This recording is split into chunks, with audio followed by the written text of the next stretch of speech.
پرسیارە دەستپێکی کۆی پرسیارەکانی ترمان بێ لەو دەرفەتەی کە بۆ جەنابەت دەڕەخسێنین لێرەدا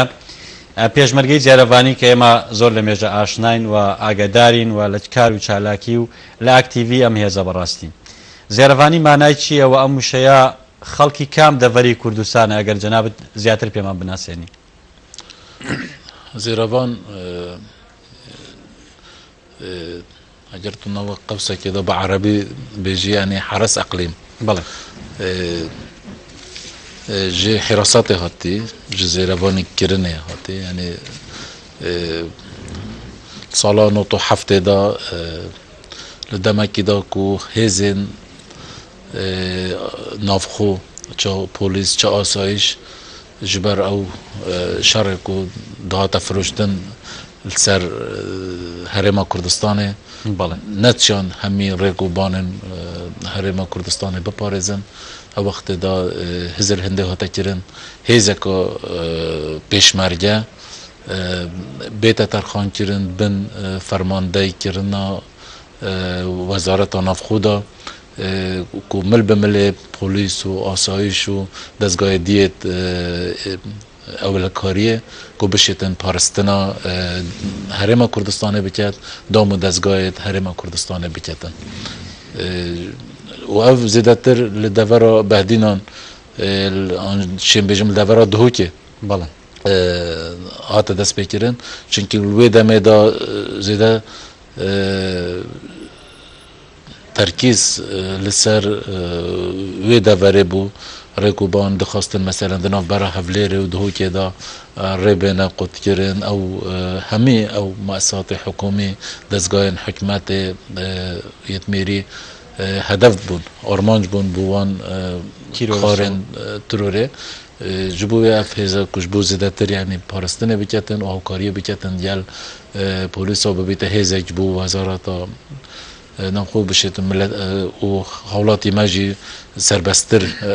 بزاو و حرکت خو بکتن بله که عزیزی ما بوی رونتر للامان همومان آشنا بین بوی که بزانین زیروانی خەڵکی دەڤەرێک یاخود ناوچەیەک یاخود بەگشتی کوردستان لەناو هێزەکانی زێرەڤانی جێ شوێنیان هەیە بەڵێ زێرەڤانی هێزێکی نەتەویە بەڵێ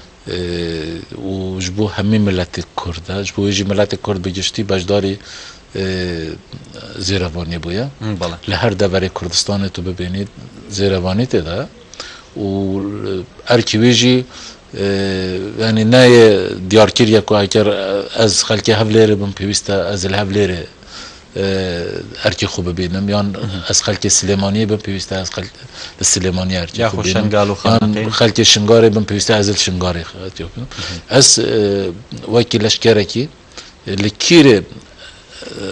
berê me bidenê û erkê me li kîrê bîtin pêwîst e ez biçim li wêrê erkê xwe bibînim vêca ev çend dîr bîtin yan çend nêzik bîtin yani wekî leşkerekî profesyonal yê hemî dinyayê da zêrevanî jî rolekî wisa xwe dibînîtin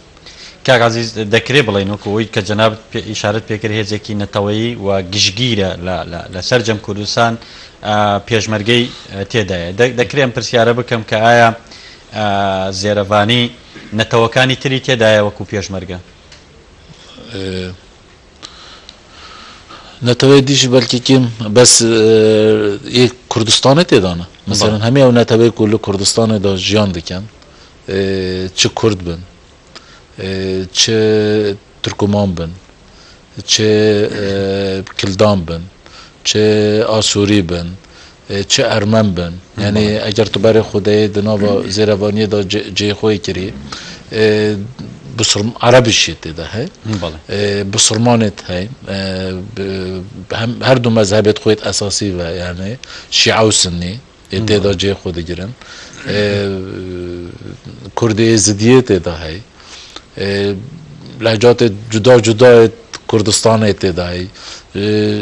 سورانیات ده هی بادینیات ده هی هورامیات ده هی لهجات شبکی ده هی تو کنیزی که اورامیجی gelekî wisa